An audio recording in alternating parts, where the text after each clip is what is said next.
Let's get into it. 1, 2, 3.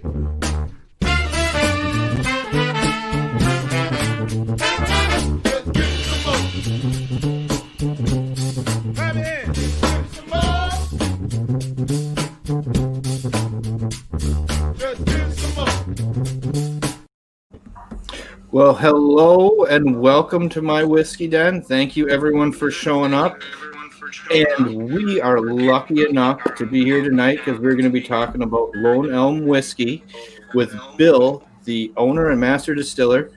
He's having a little problem hopping on for a second, so we're going to get him back in. He was in the green room for a second. He jumped out. We'll get back in here and we'll do that again. But let's go over a couple things. Like, Mike, what do we normally say at this point when we start the show? Don't forget to like, subscribe, hit that bell notification, comment down below. Don't forget, pretty much every Monday night is a live stream, usually one of our wonderful An Evening With series, sometimes an evening with somebody, sometimes not an evening with somebody. But that's true. And like we were saying, this evening we are having Bill from 5 Points Distilling down in Texas. It has been in operation since 2012. It was founded by 5 friends. With Bill Kazan, we'll let them talk about that. They're a founding member of the Texas Whiskey Association and the Texas Whiskey Trail. They're fully grained to glass. In 2019, so last year, they had 2 golds at the San Francisco World Spirits Championship, one for the small batch, one for the single barrel, which is what I'm sipping on right now is a single barrel. Then they took it to the Denver International Spirits Competition, another gold in the small batch and another gold in the single barrel. Last year, they also won Gold Whiskey of the World, Texas for single barrel, and a silver at Whiskeys of the World, Texas small batch. So last year, big year, but one of the ones that I absolutely love as far as awards go is in 2015 at the Ultimate Spirits Challenge, they took the Chairman's Trophy and were ranked at a 95-point rating. And you know what, guys? What do you guys think the Pappy 20-year-old ranked in 2015 as? A Pappy 20-year-old versus basically a 3-year-old bourbon, wheat bourbon from Texas. Is Ben muted? Did we lose He is him? muted. I am. Oh, okay. Here I am. Yeah. But that's okay. It was rated 96, 1 point below what they got for theirs on basically a 3-year-old whiskey. I find that absolutely incredible. I mean, like, it'd be one thing for the Pappy 15. I've had that. I actually kind of equate that to kind of like a Blanton's-esque, where it's very light, very friendly. The Pappy 20-year-old's got a little bit more feel to it. And I think that this single barrel easily ranks in that category. And for some reason, I think hold on here. We are still having some problems getting Bill on. That is okay. We lost him for a second, but he is back. So why don't we ask, what is everyone out in the channel drinking right now? Ooh, Richard Moore is close. He gets 92. Nice guess on that. That's a beefy number. Anytime I think you start getting into the 90s, you're talking some legitimate little awe factor with that. Yeah. So what are you guys in the chat drinking? And when is John Gunstall has a question, and I have an answer. August 31st. August 31st, we are for sure letting Nancy Fraley out of the green room. We might even have her back on again after that, but 31st for sure, and we'll see what happens. So we'll be having her on then. Yeah. And hold on here. Bill, how's it going with you? Thank you for stopping in. Great. Glad to be here. Thank you. We appreciate you coming on. We were just talking up your awards that you guys have racked up and the accolades have you gotten over the short time you've been a distillery. So a little under a decade, if I'm correct in that. You guys were 2012?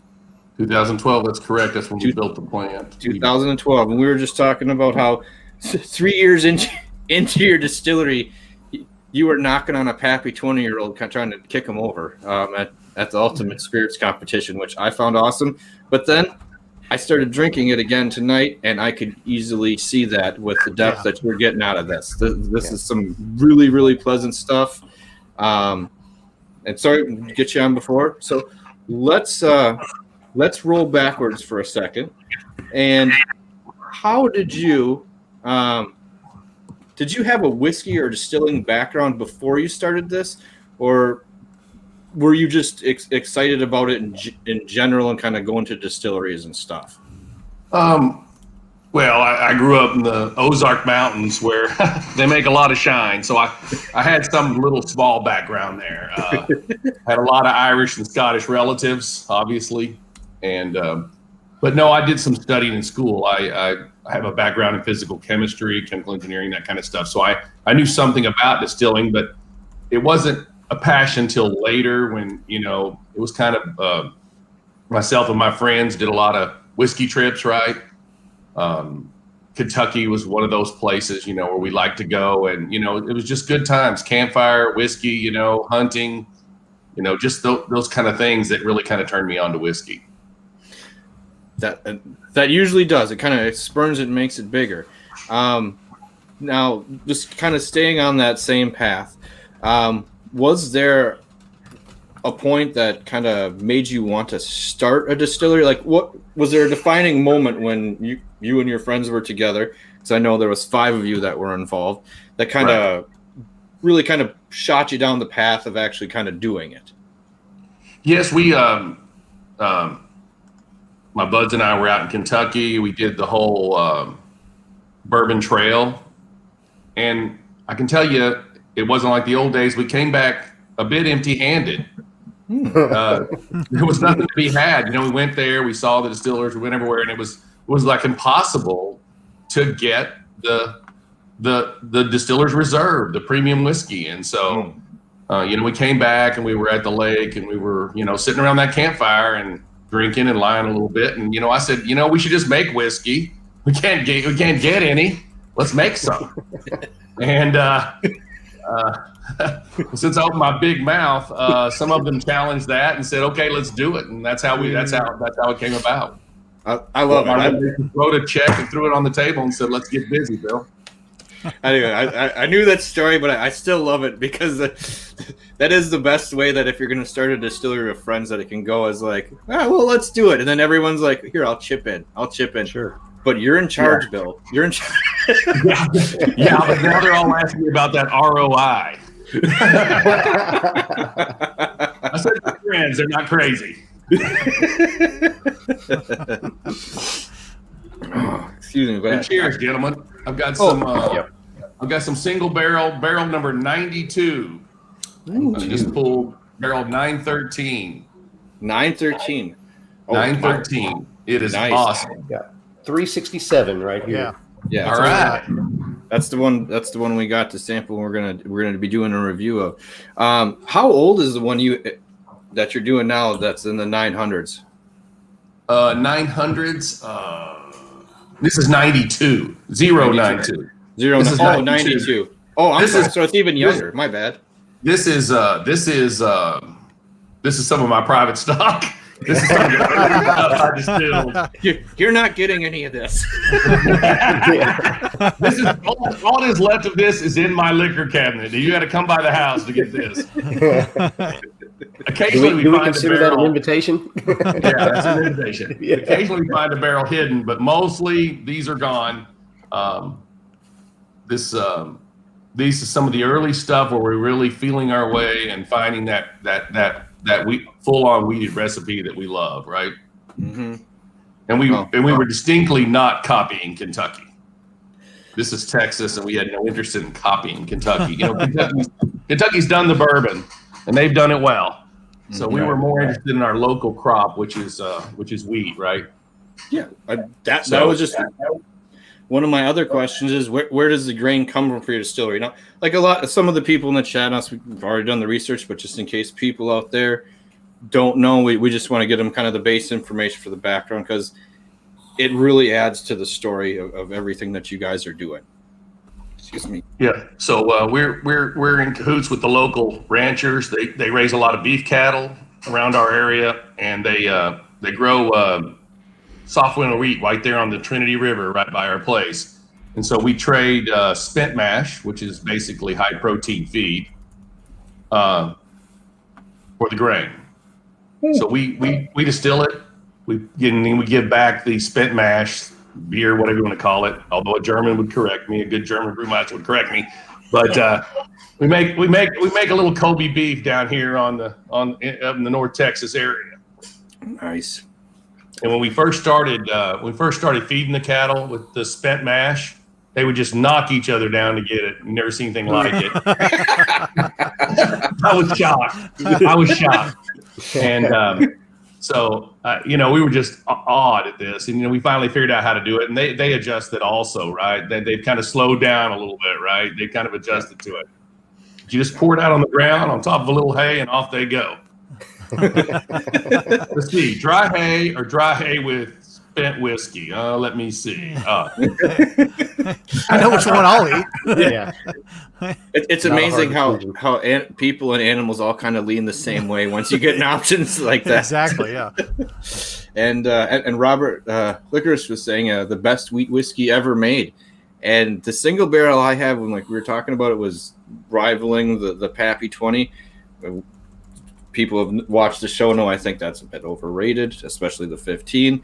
And I'm loving the depth I'm getting out of this, and easily pushes in that at least 2, if not above, the Pappy 20-year-old on it. So if you can go find a bottle, please do. Right. Yeah. It wasn't that long ago when we go to Kentucky and pick up, a Pappy 30 or, and all kinds of special distillers, reserves. But it's very difficult now. So we decided to make our own. Now, we do have a huge advantage over Kentucky here, and that is it's hot in Texas. Mm-hmm. And the hotter it is, the faster it ages. So every 10 degrees on average, it's hotter. The whiskey ages twice as fast. So Kentucky's about 3 times ages faster than Scotland, and we're about twice as fast as Kentucky. Damn. So in a small barrel here in Texas, we can get a whiskey that looks like this in a couple of years, 2 or 3 years. And I was showing it before, and it is nicely dark for 2 or 3 years. It is really, really a beautiful color. And you were mentioning about 2 or 3 years in a small barrel. What's the Angel's share on something like that? The Angel's share is a crime. The IRS.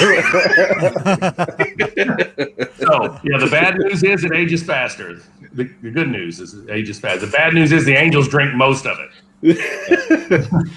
So on our 3-year whiskey, we're down to probably a little bit less than 50% in a 15, and the 4-year the more it drops, the more it evaporates. So the more surface area you get open without liquid, keeping the barrel sealed, the more it goes out. So when you get to 4 years, you're down another half again. Oof. But it concentrates. You've got that strong oak, that strong vanilla. The black cherry comes out strong in ours. The vanilla, that's all very strong, and it's nicely concentrated. That gives it that great color and flavor. It does. Yeah. So how do you? Oh, go ahead. Sorry, Bill. But it's as they would tell you in Kentucky, that's not a great cost-effective model. It makes great whiskey, but it's hard on the 15-gallon barrels use the same staves and labor as a 53-gallon barrel, and so the 53-gallon barrels, it's got more water and it stays moist. You get a much smaller Angel share out of a large barrel than you do a small barrel. Mm-hmm. But you can never reproduce the density or the taste of this whiskey in a large barrel. It's just almost impossible to do without adding staves. We can add staves when we do add staves to our large barrels to try to make up that difference. Okay, that's very cool. And just judging by that, I'm sorry, we're kind of going all over the place, going off of what you're doing, but with the barrels, where do you get them from? Are they dry aged for a couple of years? Because you are totally skipping that weird kind of funky piney note that comes from some craft distillers that don't get kiln dried or something like that. Barrels. Yeah. So early on, we couldn't get barrels. We were a small distillery, and everything was booming. It was booked. So we actually bought wood from a friend of mine in the Ozarks who makes oak flooring. White Oak, Florida. Okay. And he dries it, right, for quite some time. And so we were buying the wood and having it made at Hot Springs National Cooperage. So we couldn't get in the barrel queue. So we were actually getting our own. We were buying the wood by the truckload and having the barrels made. Okay. And then finally we got in the larger queue, which is more cost effective. But we're buying the premium stuff from ISC now, and we're paying a premium price, right, to get that wood aged. Mm-hmm. And it's it's a premium. There's no doubt. You've got to spend the money because you don't want the green taste. Yeah, it definitely shows us that. One of the people from our chat, Mitch Widow, was wondering, have you considered spraying down the barrels with water in summer when it's in the hotter months? No, we just kind of leave them alone and hope for the best. But yeah, it wouldn't hurt to spray them down. It wouldn't hurt. The humidity's high. Now, what problem with humidity is if the humidity's high, then more alcohol comes out. Mm-hmm. When the humidity's low, more water comes out. So there's a cost to trying to keep the barrels wet on the outside. Mm-hmm. But it would definitely keep the barrels sealed better. The larger barrels, of course, there's less evaporation and you got more surface, more water to the barrel. It stays hydrated better. The small barrels, of course, would have probably been a great idea to do that. The problem is we put them to get the whiskey to age even faster, we put them in a shipping container. It was about 130 degrees, and that's where the engine just got unruly. But it was fun to open that door and smell the whiskey. It just knocked you down. Sure. That's what I was going to say. I'm like, you get a couple good sniffs in there and come back out. Yeah. I'm feeling pretty good. Yeah, we didn't have a single person that could go to the back of the container and back out. Nobody took that back. It was hot. You couldn't breathe. So I got a question for you. I mean, obviously this is my first jump into Lone Elm, and well done, sir. This is fantastic whiskey. Thank you. How do you make yourself stand out in Texas whiskey? It's difficult, in a lot of ways. We're kind of more scientists, engineers guys, and not marketing guys, right? So we kind of just try to make the whiskey talk for itself, and maybe that's not the great marketing idea, but it's all about the whiskey for us. We kind of got the Bluebell ice cream model. We drink all we can and sell the rest. That's kind of working for us. I'm probably not getting any investors out of this call, but we're just really about the quality of the whiskey. We just don't want to cut any corners there. We just love whiskey. That's awesome. Now, what made you guys choose to work with wheat rather than other stuff? Because I know you do that with the vodka as well too. That's the local crop. This is the local crop. Okay. It's the local crop, and we're all about being local. It's local sourcing all the way, right? Mm-hmm. So, and like I said, Indiana's a corn state. Texas is a drier state. It's not a corn state. They grow they grow wheat here mostly. I mean, they do grow some corn. Don't get me wrong, but it's not a corn place. It's a wheat place, right? And so we're using what we got available locally, and that gives it our local flavor. We don't want to copy other people. Yeah, and terroir is becoming a much bigger thing. Even in Texas, like different regions in Texas, I think with the distilleries getting to be 8-10 years old, you're starting to even in Texas be able to tell some of the different flavor profiles from little different regions in Texas. So I think just because there are a few. Oh, go ahead. Sorry, I didn't mean to cut you off. Texas is a whole other country. I mean, there is some distinct regions of Texas, right? We're in the hay capital of Texas, so our place is in the hay capital of Texas. So they grow a ton of beef cattle there, right? So they grow a lot of wheat to feed those beef cattle. And so it was just a natural selection to use the wheat. And it just came about, organically or naturally for us to use the local ingredients. And I think that's what makes any place unique, whether it's beer, or whiskey, or wine, right? It's the local ingredients you put in it. Yeah. And then when you go there, you get to see like the multiple levels of like the town or the place you're going to, where you're seeing that everything is built into it rather than just, we had this shipped in and we have a distillery here. You get a much more in-depth story that people can attach themselves to that way. I really like that. Let's see here. excuse me. What type of stills do you guys use? Well, we went for the Harley a pot stills, as I call it. It's a Vendome brass and copper works. It's German copper. We do 500 gallon batches, which is, it's 1 barrel a day facility, right? It's 500 gallons makes 53 gallons of whiskey at 10%, right? Roughly. So we went with tried and true system, and the guys out in Kentucky were just magnanimous in helping us get started, right? Vendome Brass and Copper Work, those guys out there are great guys. They talked us through all the equipment buying and helped us buy that, that first core system, right? That got us started, right? Mm-hmm. And it's a pot still with an onion, 4 trays, a deflator, a cold trap, whatever you call it, and then a condenser, and it just makes great whiskey. And the copper is important to the system. You don't want to make the ethyl carbamate, the carcinogen. You got to have copper in the system. We could have gone with a more modern, you want to call it modern, high-tech engineered system, but we wanted to handcraft whiskey, and this is a manual system that what comes out of that system is dependent on the distiller that's touching it. That's cool. All right, we got another question from the chat. Are all of the ingredients local? I assume you have to get malt from out of state, but is there enough local wheat and or corn? I don't think you use corn. I think you guys just use wheat we're just wheat. Yeah. So when we started out, we could not get malt here in Texas, and we used Wisconsin malt. Yay! Sorry.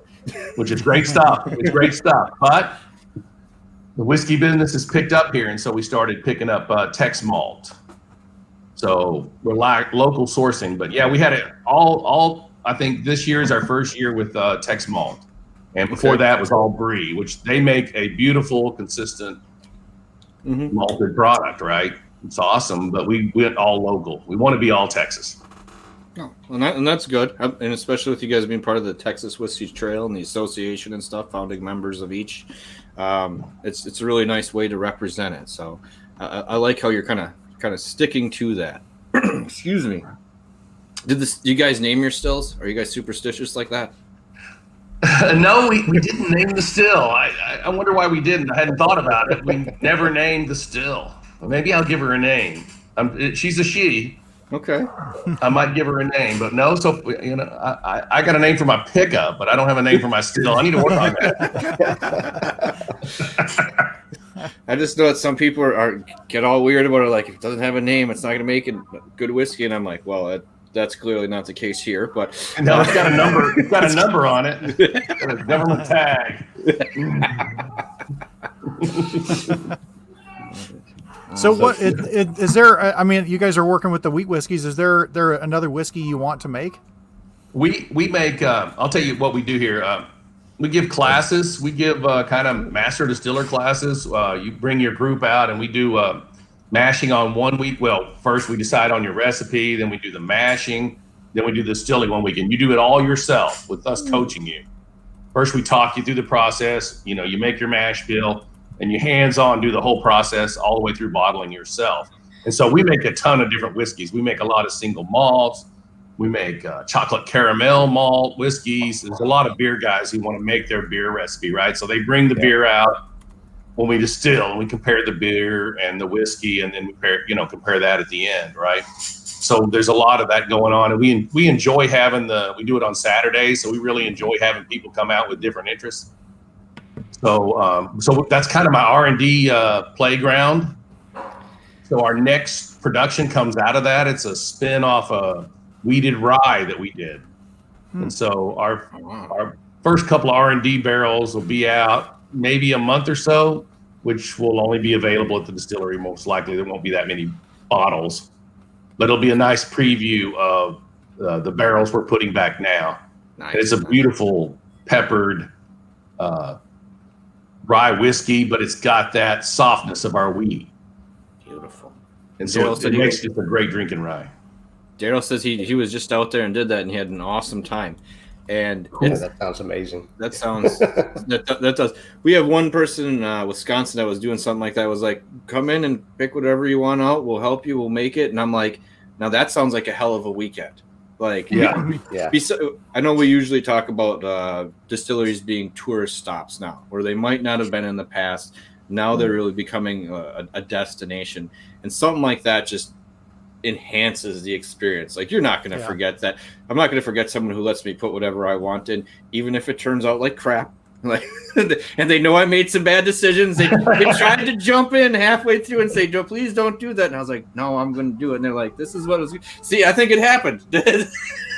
We have not made a bad whiskey yet. Okay. We do a lot of good coaching going into that, and the guys who come out and girls are into it. I mean, they're into it, and we make the tight cuts, so every whiskey's kind of unique and interesting. But it does, like the chocolate caramel barley whiskey came out totally different. I bet money that the chocolate wouldn't come through, and I lost.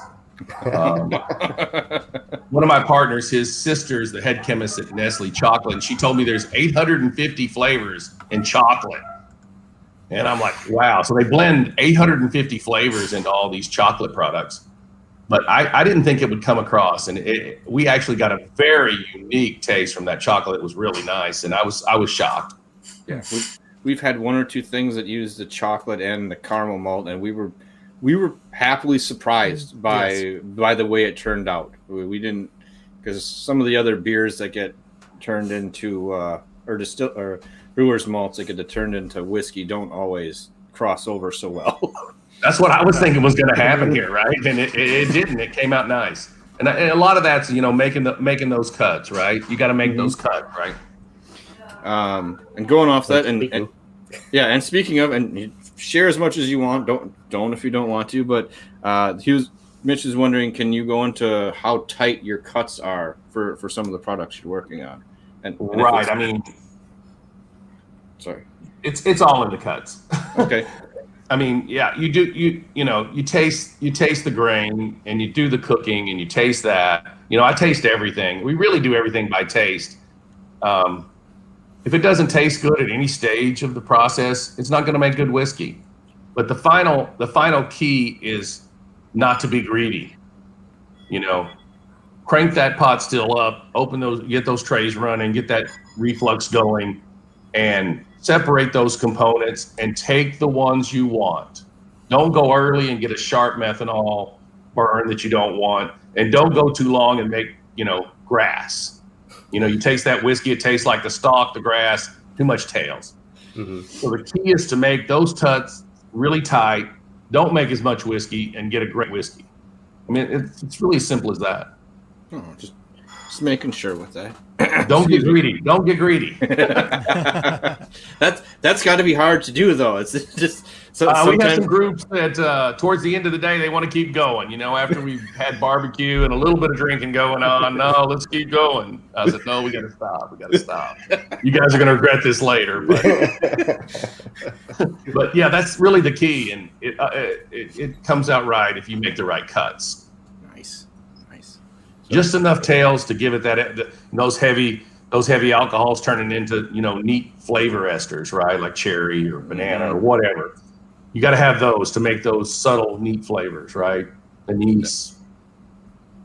That is. Now, So we were also talking about part of your system in general is the water system that you guys have for collecting water and getting it. Could you go into that a little bit, because it is a little more unique than a lot of other distilleries? We have two reasons for that. I mean, we're kind of we're in Texas, which is water poor, water short. So we decided to collect rainwater off the roof, and two reasons. One, we needed extra fire. We only have a 3-inch fire line out in the middle of nowhere, so we only had a 3-inch fire line. We really couldn't supply enough flow to the fire pumps to have a lot of alcohol in our plant. So we collected rain off the roofs for collect tens of thousands of gallons, so we could supplement the fire water. But the other reason is we really like that soft rainwater for the dilution. It's clean, it's soft. We just use reverse osmosis, makes a beautiful water to do the finish, the dilution with. And we use the local water, which is calcium rich for the yeast. So our mash, we mash with that calcium rich water, but it's not great for drinking. It's not a great water for drinking. So we distill most of that out, but the yeast love it. So it makes great yeast. But then we use the rainwater, which is nice and soft and clean for the dilution, which, adds, I think, doesn't take away from our flavor. Yeah, nice. Matt over at Whiskey Crusaders was saying it was good to see you again, and he loved the pick that you guys did with him and Brandon. All right. And I heard that was excellent as well too. So you guys, is sweet. I think that was like a year ago. I saw you guys on their channel when they were doing that. I got pretty excited watching that one. So, of course, people making barrel picks is hard not to get excited behind, where you can be like, let's root for this one or this one. Do that. We get all excited when people come out for barrel picks. We get to open a bunch of barrels and taste them all. So that's fun for me, right? We usually fight over who gets to do that. Have you ever had one where you opened up and you said, no, you guys move along. You don't want this one. Yeah. There are those, right? There are ones that will not be single barrels. They're few and far between, but they exist, right? It's usually, something just a little too sharp for us. We like the smoothness. So I think Mike I've never had a bad whiskey out of a barrel, but not necessarily my favorite either. Yeah. I think Mike was saying, did you find one that was really good? And you're like, private reserve. Yeah. This barrel's a private reserve. Right? Yeah. This one goes home. Yeah. No, I'm kind of an optimist. I think that I typically think I'm going to find that perfect barrel in the next one, right? So we keep looking. Yeah. So I wanted to pivot a little bit and ask you about just the culture there in the Texas whiskey community, because I believe, if I remember right, your whiskey was a major component in the Texas Whiskey Festival blend, batch 2. Yes, they sir. had. I got to try that. Fantastic. And what was beautiful about it was I could pick out the Lone Elm out of that blend, and so it to me, it's really unique because you don't see that in other regions or other parts of the country where different distilleries are coming together and doing blends together and things like that. It seems like Texas just has this really unique community going on with whiskey that, for me, really helps set it apart. As much as independent as the whiskey itself is, there's something about the community there as well. Yeah, I think there is a really good community here. I think everybody's rooting for everybody else, and it's not super competitive that way. We're all small producers, right? So, but I noticed, in my years in Kentucky, that even with the large corporate entities out there, that they were all pretty good friends and kind of worked together. And I think that's very unique to this industry. I don't know why that is. Could be, I don't know.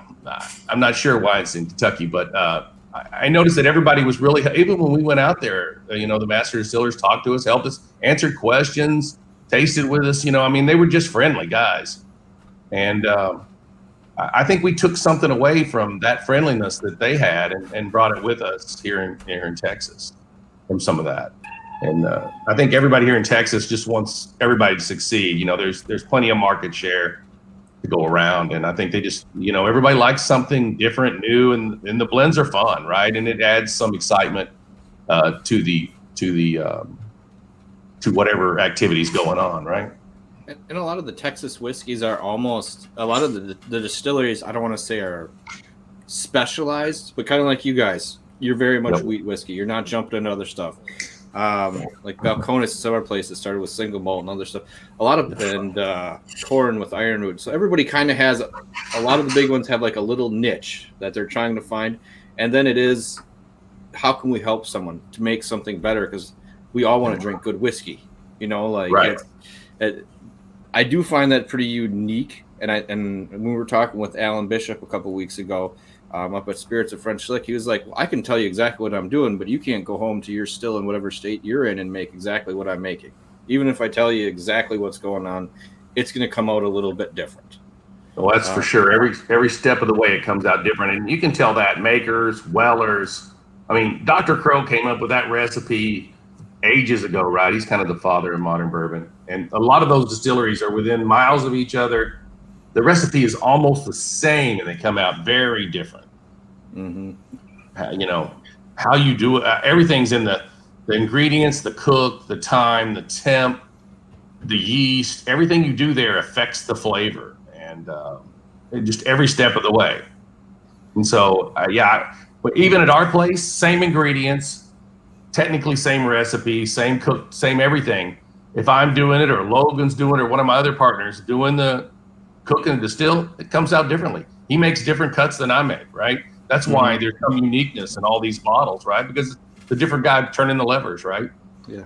It's just saying in Kentucky, almost all the master distillers get along, and they're good guys and often hang out with each other. The marketing teams sue each other, though.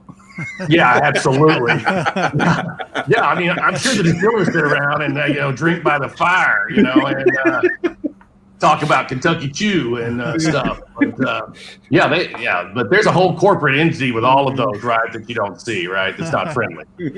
So do you guys mark your barrels and bottles as far as who distilled it? So kind of like, Four Roses, people have their favorite recipe. Somebody can say, "Oh no, I'm a Bill fan. I only want to get the Bill bottles."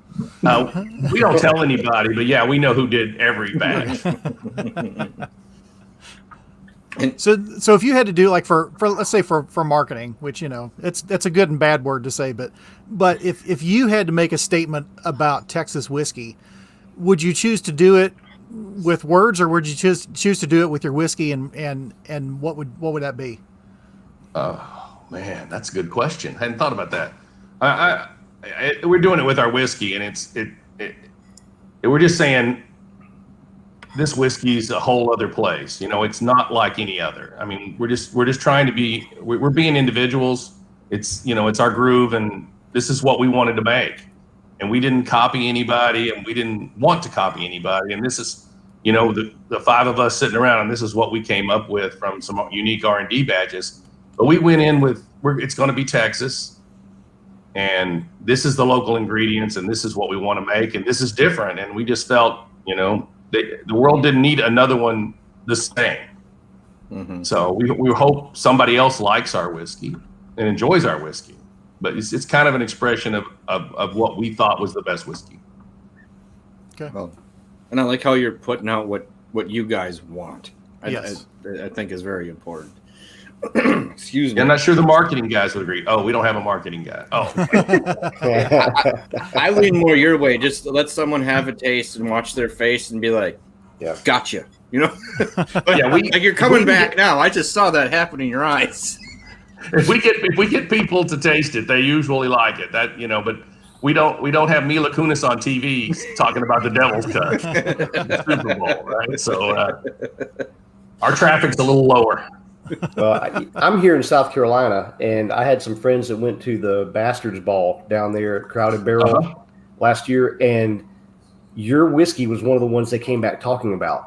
And they're like, everybody's talking about Lone Elm, the wheat whiskey. This was, we tried so many different things, but one of the standouts was the Lone Elm. And so once I heard that, it was like, okay, I got to figure out how to get a bottle. Well, I'd hope so, because Wofford College, all my relatives are from South Carolina. Okay, so that's where that's the Wofford landed yeah. in 17 something. There should be some relatives down there that like this whiskey for sure. I share it around as much as I can. So yeah, everybody that's tried it, like Mike said, you get a big smile on their face, and this is good. This is really good. So in what you were hitting on about Texas, how it's in it, does it need to have kind of its own designation as like a specific region almost, because the whiskeys really are unique, and it doesn't matter who you try, whether you go from real spirits to Balcones to Our Root or whoever, there's this distinct note of Texas that you get. Yeah, I call it kind of like an oak funk out of it that's just unique. It's the fast aging here. Yeah. Right. The extraction, the oak and vanilla extraction, so high here. The temp's so high that you just get that kind of concentrated input from the barrel so quickly, right? And I think that's what you're talking about, and I think that's unique to Texas. I mean, there's no other way to describe it, right? I'm hoping that America will maybe cut up the country a little bit more as far as regions go. I know that sounds. I'm just saying, if you got Scotland, that's maybe as big as Wisconsin, and it's got 5 regions and distinctly different. I feel like America can have a few regions as well too. Like you can have Kentucky, Texas. You could have a chunk of the Midwest, maybe go into an area, or when you get out to like Oregon and Seattle and stuff out in that area, and Washington, you're getting distinct flavors from them. Now they may pick different ingredients, like you guys are doing, like what's here, what makes it unique to us and local, but it really does churn out some unique differences. Oh, there's some great beer makers in Oregon and Washington, right? There's some great beer up there. There's no doubt be some great distilleries up there. At some point, I haven't gone to any distilleries up there, but I have been to a lot of breweries up there in the 90s, and they had a good thing going on there in Washington. Yeah, they have some really nice stuff. Excuse me. Oh, sorry, I went down the wrong. In Texas, I mean, you can cut that into north, south, east, and west easily. That is true. I had someone that didn't realize how big it was. I was like, well, let's just talk Houston, and if you're going from one side to the other and it takes you 4 hours, that says something about the trip. Houston to El Paso was 11 hours, I think. 11, 12 hours. Yeah. That was 11 hours in the old days when you could pass police out there. Now they give you a ticket, but in the old days you could pass the state troopers going 90 and they wouldn't care in Texas. Nowadays, not so much. So what's your distribution like outside of Texas? We're barely in California. We're in Arkansas, Oklahoma, Louisiana. We're doing a trial run at Costco in Louisiana, which is big for us.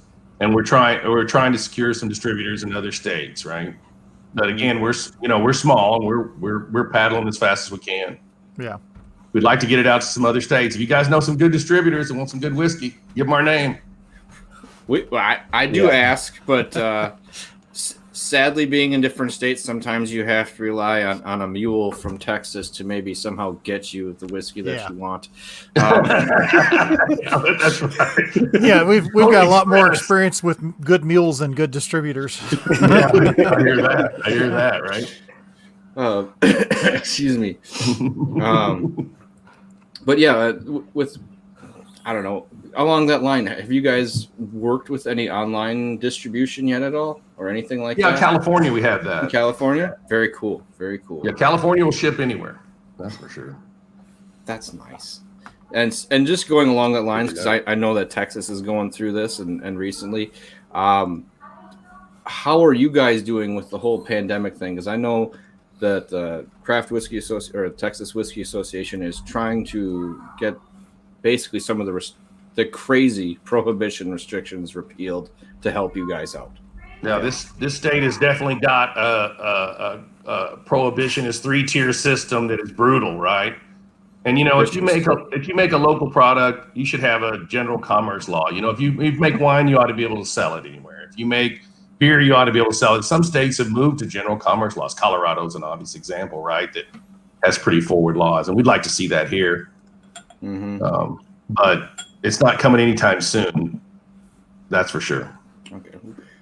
We were hoping you'd be getting like some of the other states like Virginia, where you can at least maybe ship in state, which would make a big difference. And on our show, we'd love to see that happen with every state, because we've talked to some other people like Gary down at Wood Hat and some other places where we almost to the point where if you guys could sell online, that would help the distributors recognize how much you're selling in an area and be like, okay, we want to carry it in these places, and it almost break down a couple doors and do that first couple steps that it's hard to get through to get on the shelf itself. It just gets your name recognition out in other places that people keep asking you for it again and again. If you got time, jump on YouTube. In Germany, we just started distributing in Munich, and those guys do some great reviews of Lone Elm. It's fun. So that's kind of fun to watch. So I got to plug Munich. We love Munich. It's our first out of the country. To find out where Whiskey Jason is, because I know he's over in Germany, and I'm sure he would have already grabbed a bottle. He has Yeah, so we had some fun reviews over there. Those guys take their whiskey pretty seriously though, but it's pretty fun reviews over there. Yeah. They're pretty sure we're cowboys. On that note, if you're gonna do a review or a stream like this with them, would you wear a cowboy hat just to screw with them a bit? Absolutely. I've got one. It's too big to fit in the screen.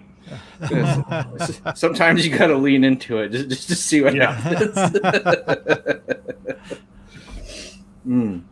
We had a big group from Scotland just a few weeks ago, and I couldn't get them out of the tasting room. We had to get them the Uber out of there. They were great guys. So how are you guys for tours and everything right now? The COVID's killed us. I mean, we've just been brutalized. Everything just shut down, and we're out in the middle of nowhere, so you got to make a concerted effort. And we saw the retailers stop buying anything but what they knew they could move, right? So it really hurt our small business, right? It's been a trial for sure. Did you guys jump on the hand sanitizer thing as well too? I think there were plenty of people doing that. We made a little bit, just local stuff. There was some of the bigger distilleries produced a lot that was pretty much supplied to everybody, but we made a little bit for the local guys who needed it, right? Mm-hmm. But we didn't jump in, and make giant production of that. We mostly just handed out high proof alcohol, which is a lot simpler than adding something to it. I mean, what do you need to add to it? All you need is 160 or higher proof vodka, and you've got hand sanitizer. Why waste all those other ingredients? Now, I could be wrong. Are you guys? I don't remember if it was you or for too many different news feeds to look at it throughout the day. Yeah. It was either you guys or it was Santa Fe Spirits that was doing that. We have this high content vodka that you can also use as hand sanitizer, or you can make a mixer, whatever you want to do with it. Yeah, somebody showed up. Yeah, here, rub this on your hands. There you go. Okay. You don't need the glycol. You don't need any of that, right? That's to keep you from drinking it, but that kind of ruins it for me. Why waste the good alcohol, right? That's right. I mean, seriously. I would agree. I mean, you can put a little peroxide in if you want. That's the other tiny ingredient in hand sanitizer. So, just when you said that, I went back to Prohibition. I'm like, no, let's not put weird shit in there. Put weird shit in there to screw with people. We'll make some bathtub gin later. Come on by. Out of the liquors that you're making, which one? I know it's a tough question. Which one are you the most proud of? Doesn't have to be flavor profile. Could have been the work that went into just getting it started, everything like that. But is there one that's kind of like your baby? They're all my babies, to tell you the truth. But I love our products because they're different. I mean, our vodka is so different. We don't get our vodka from a 400-foot distilled column and add some water. I mean, we actually developed our vodka to drink, right? Neat, or maybe in a martini or a tonic. So it's unique, but that also causes some heartache. With some people expect. Excuse me. Nope. Oh, he'll come back in a second, or we're hoping he will. Vodka to. Okay. Sorry, we lost that last second from you. The screen froze up. Not your fault. It was just StreamYard. Oh, sorry. Yeah, it's not you. We try to make every product unique, and that the taster is surprised. It's not something they've tasted before. It's not like other things. It's different. So if you're into one thing, and a lot of people are, they have their favorite bourbon or their favorite scotch or whatever. It was their dad's or whatever. But we tried to do something different, and we wanted to be different. I guess that's the Texas thing about us. We just want to be different. No, and I like that with the vodka. We've had a few of them that were done that way, and it really adds to it. It almost makes you respect vodka a little bit, because I really don't have much respect for vodka in the grand scheme of things. in the grand scheme of things, I don't hold a whole lot because it doesn't have a lot of flavor for the most part. And then when it does, it's the 50 different flavors of Sky vodka that are cherry, marshmallow fluff, and something else. Red hot. So imagine 5 whiskey drinkers sitting around a giant pot still and mash tun thinking, wow, this whiskey's got to age. What are we going to do? Oh, we're going to make some whiskey vodka. That's exactly what we're going to. We're going to make flavored vodka that we can drink for the next 2 years, right? Till we get some whiskey, right? And we didn't know if it'd be 2 or 10 years, but so, we're standing there looking at all that equipment saying, we've got to make something we can drink. And that vodka is what we came up with that was flavorful and we, whiskey drinkers could drink it. Nice. So what whiskey do you drink that's not yours, Texas or otherwise? And is Lately, it something you would like to make? I've got a lot of whiskey as mine. I'm spending all my free cash on my whiskey, but no, I do some horse trading. I just traded some Lone Elm for some hand distilled Aberlour out of Scotland. So I got a guy that runs back and forth with that. I mean, we do a lot of horse trading. So I like to try everything. So I'm just kind of into trying everything. So I grew up, it was pretty much, Wellers, WL Wellers, they're 108, whatever, Mm-hmm. So my dad was a big, Kentucky bourbon kind of guy. Mm-hmm. My grandfathers were Scottish. They liked Scotch. So we had a lot of different flavors around. So I like to try everything because it's a unique experience. Everything you taste, you learn something from. So I like to move around. I don't stay anywhere except with the Lone Elm because I've, thousands of barrels of it. You guys explored using finishing barrels at all? We haven't. What we do is on special batches, we add special staves to the barrel to finish a little bit instead of buying another barrel and then finishing. Right. So we add what we want in the early stages as opposed to later stages. Okay. And we've talked about doing some finishing in the used barrels. We haven't done that yet. Okay. What kind of staves have you experimented with, if you don't mind sharing? Just different ones, just different types of wood. French oak, different types of oak, different types of wood, basically. Okay. Nice. And just another goofy question. We understand if we're jumping into proprietary stuff. Just tell us to shut the hell up. We'll tell you whatever you want to know. We don't keep secrets. Are they part of the staves of the barrel, or is it something you're dropping in, kind of like Broken Barrel, where they're we're dropping it in. We're making special staves to put in the barrel. Okay, it's dropping there. Perfect. Okay. You'll see from ISC people buy charred barrels and they buy toasted barrels and they blend those whiskeys. Well, you can do it all in one barrel. Mm-hmm. Okay. And we've actually been slow. I'm going to say this year, I think each of us has kind of garnered a little respect for toasting barrels that maybe we didn't in the past. We've seen some stuff come out that's pretty good. I just realized that Mike's frozen, and I should poke him a little bit. Nothing's happening to him over there. So he's not going to comment on that, but Ben, would you agree? Like some of the toasted barrels have actually been pretty surprising with the flavors you're getting out of them. Absolutely, yeah. Several of the whiskeys, and I think Robert Licorice down at Ironwood, are they using toasted heads on their barrels? I think so. They got those wave stave and what they're doing. But Gary out at Wood Hat is using like a number 2 char with toasted heads, and I think Alan out at Spirits French Lick's doing the same thing, and it's giving a more grain and mash forward spirit, and I've really come to enjoy that this year. Yeah, so our whiskey's it's toasted staves. So from the beginning we've been putting in toasted staves to get that same sort of outcome, right? And that is it. It used to be a secret, but I think so many people are doing it now. It's not much of a secret anymore. But we started out with toasted staves into the barrels. We like to do a little heavier charred barrel, but then we like to add the toasted staves, and then you can. It gives a unique flavor.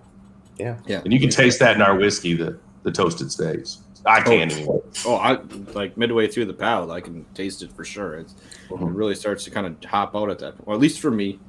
don't want to speak for everyone in the chat who's tasting it, should be tasting it right now. Go get the single barrel. That's what I'm drinking. It is delicious. It is. It's really good. The depth is sweet. Now, we usually don't try to keep people too incredibly long. We don't know how much time you have going on tonight, so we'll probably get a couple more questions in, and then maybe let you go about your night. Because, to be honest, we're just happy you're here sharing your time with us. Hey, I'm happy to be with you guys, having a little whiskey. We're never going to turn down drinking. Yeah, we kind of view the show as if you went on a tour at a distillery and got to stay a little bit later after they closed to hang out with the distiller and have a drink. It's kind of the way we view our show. If you're at our place, we won't close till you leave. I've been at places like that. There's some guy back there that's going, "Would you get the hell out?" That's not me. I'll hang out all night. All right, sounds like a plan. Yeah. Come on. I like it. It sounds like we can order food. Yeah, no, we usually got something going on out there. Get the big smoker going. Nice. Oh yeah. Do you guys sell food at the restaurant, or do you guys have a restaurant at your place or anything? No. But we barbecue, so we give away food. We don't sell any food. Okay, I just didn't know. Sometimes we do. A little add-on. Brandon will do some catering out there. We've had a barbecue cook-off out there. We've had some parties where special occasions. In the tasting room, or even on the land, right, where we set up, the trailers and everything. But yeah, no, we don't do any, like a menu or anything. But anytime there's somebody out there having a little fun, we fire up the smoker. So that's just tempting. I can't deny that. That just sounds like a perfect afternoon. What are you doing? I'm going to have whiskey and barbecue. I will see you tomorrow. You're not coming home tonight. No, I'm probably not.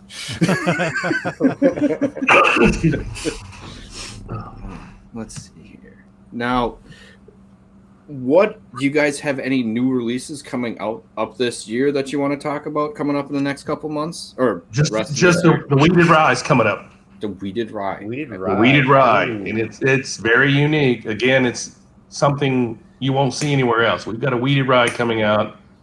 I think the first barrel will be ready in about a month or less. Ooh.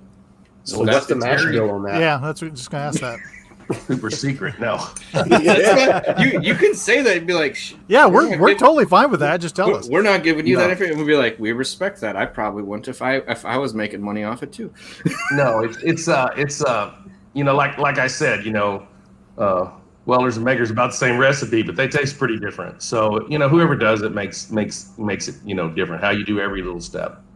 But no, it's our wheat's pretty viscous also. Corn whiskey's the easiest to pump, but then wheat's pretty viscous and hard to pump, and then rye's just terrible. So you won't hardly see over a 51% rye whiskey or whatever.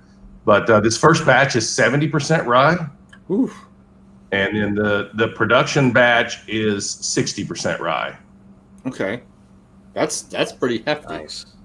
And it is beautiful. I got to tell you, I love it. And so we're gonna the 70% R&D stuff's coming out here in the next month, and then it'll be a few more months, and we'll drop down the production batch. Well, R&D batches, which are very small barrel stuff, right? Mm-hmm. Yeah. And then the main production just started last month, so it's going to be a little time before it's on the shelf. Yeah, but still, it's in the way, and it sounds neat, and with the really nice kind of molasses kind of rich note I'm getting off the wheat, I think that would work awesome with that heavier rye to just kind of smooth things over and then kind of hide in the background and pull it together. I think totally smooths it over and makes it incredibly drinkable. And it'll be a while on that one, but there will be some early bottles available. Tim, AJ, anyone else in the chat? You're on that now. That's your job next month, is to show up at their distillery. Yeah.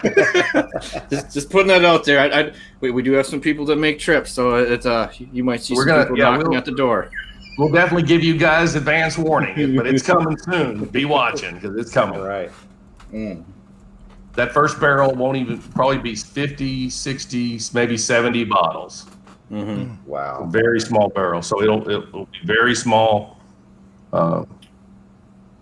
whiskey output. No, but The Angels are thirsty. they're hogs, from what I understand. They're terrible, man. Worse than All the that government. tax liability, and the Angels are getting drunk.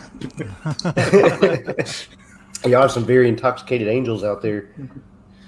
Absolutely. That's why everybody's happy in heaven. Yeah. Now that's a different way to look at it. I hadn't looked at that. That may make me a little more excited about headed that way now. Yeah, exactly. I was like, whatever. I just keep going around the world and tasting shit and taking my samples like I was doing before. But I get to go wherever I want now. I could handle that as an afterlife. Yeah. It's not all bad, right? Oh, that's awesome. So I don't know. I was gonna say I am just really excited about some of the stuff you're doing, and I like how simple and succinct you're keeping it. Like, these are releases, and you're knocking them, like, out of the 3 you're doing, you're knocking each one of them out of the park with what you're doing. I've got to admit, I like the single barrel or the cask strength version better. I'm always 95% of the time lean that way. There's only been once that I haven't, so that's just me. But you have some really nice depth of flavor with what's coming out of here. It's one where you can drink it and sit back and reflect for a second. I don't know if I'd be reading a book, but I might be staring at the stars with something like this and just enjoying my time. So it was definitely invented around the campfire, that's for sure. Excuse me. But like we were saying, we don't want to keep you on too long. We know you got a busy life and everything like that. So I don't know if, like we were saying, is there anything else besides the one coming out this year? Is there anything coming out in the future besides that, say a year or two down the road, that you're excited about? Maybe one of those crazy barrels you're talking about. That Oh, there's plenty of those. We'll find those. Yeah, the rye will be out in a couple of years, so that's our big down the road thing. I mean, we make the vodka, we make some barrel aged gin that's unique, but none of it's in large production per se, right? Mm-hmm. So mostly we stick to the whiskey and try to make good whiskey. Wow, I think that stands for itself. I guess. Yeah, you're doing it. I think if I was Kentucky, I would be scared after 3 years if someone was making that, and I wouldn't not normally one of those people that send someone down and see what they're doing. I might do that if I was that one. When you guys, I don't think they're too worried. Yet. I'm sure, but there's the people who care about taste more than just the money of it, and I think that the I don't want to call it watered down, but a little more watered down whiskeys that are acceptable by the masses, I think they're starting to get overtaken by craft distillers just with punches of flavor that it buries them. I'm sorry. This is a craft whiskey show, and I know I'm playing Homer on that one, but it just leaves much more of an impact. Like, there's a flavor profiles that you do not get, and they don't or rarely come up, or they're a special release bottle from a big distillery. Like you were talking about, like we're hunting out the specials. That's when you're getting it there. But when you're doing that with Kentucky, you're spending $125, $400 maybe more. And I'm sorry I didn't look, but I'm guessing your bottle is 50, 60-ish, somewhere in that ballpark for most of it. Yeah. So there's not even a comparison. It's not. It's a walk in the park for a decision for me. It would be if I was on the shelf, I'd be like, do I want to get this? I'm like, no, you want to get this. Get some Lone Elm. Don't get what you're getting. It's not even worth it. So,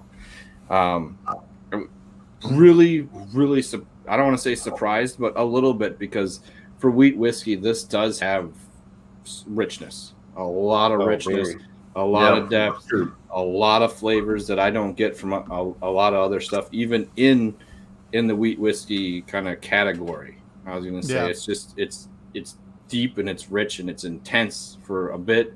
It has a really nice kind of fade to the end, and it clings for a while. I'm really excited, Bill, and this is just another damn whiskey that makes me want to go to Texas. It's just, come on, get down here. It is added to my road trip pickup list. Yeah.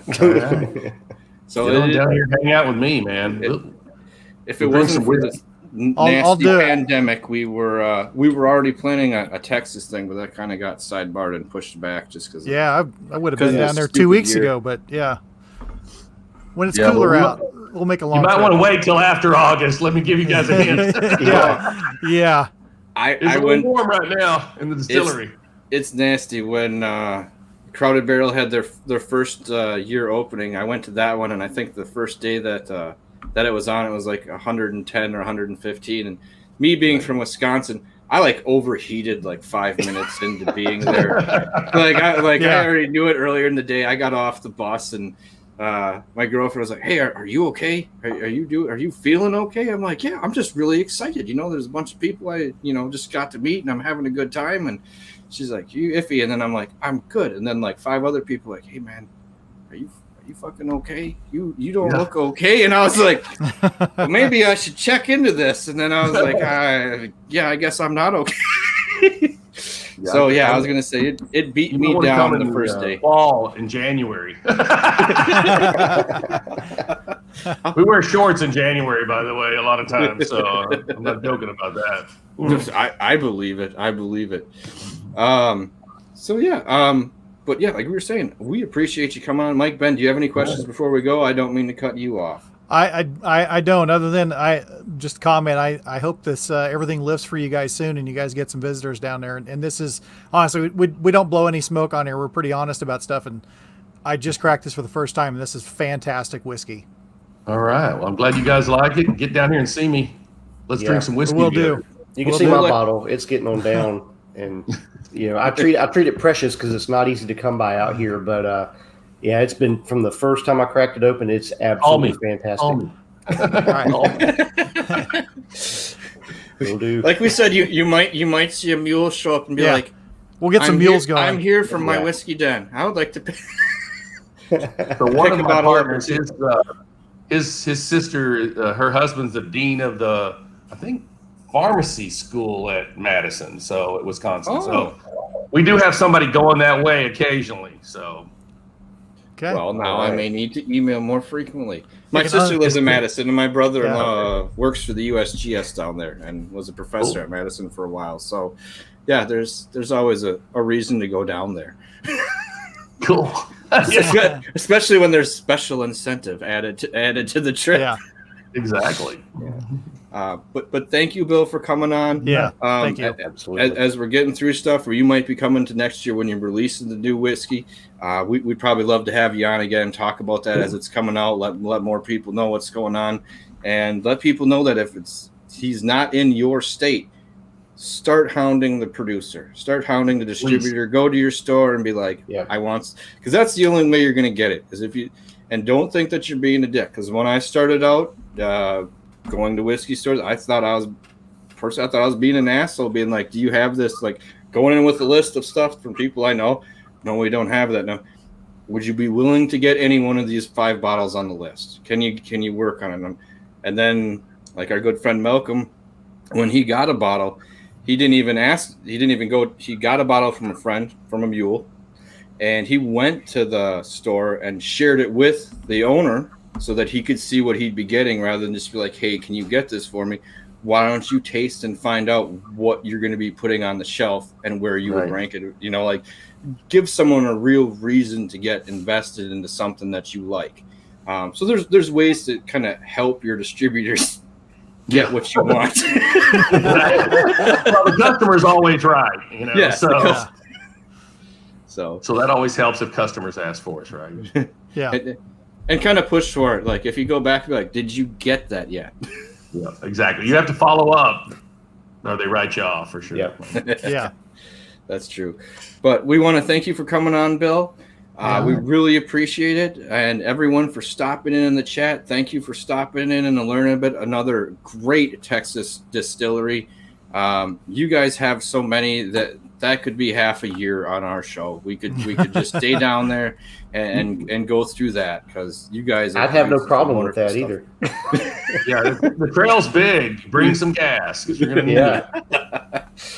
I just need money for. I don't care about the gas. I need money for bottles and how to get them home. You can hitchhike between the distilleries, right? Yeah. Yeah, I think I said when Matt from Whiskey Crusaders, he was up here in Wisconsin. I think he sent home, I don't know, like 8 or 10 bottles, and he's like, "Oh, it's $70 for shipping," but it still was better than not, than doing it the other way around. And I was like, you know what? That's not a bad idea. I just need to have my travel fund for bottles, but like. It would get filled up because there'd be a couple at your place I'd be getting and a couple everywhere else. So I think you guys are just producing some wonderful stuff, especially the single barrel. Its depth is wonderful. It's wonderful. All right. Glad you guys like it. And, all right. Thanks for having me on. We Thank appreciate you very it. much. Thank you very much. Salud. Cheers. Yep. And remember, Cheers. It's not the size of the den. It's the love of whiskey. Cheers, everybody. Absolutely. Get to it. 1, 2, 3.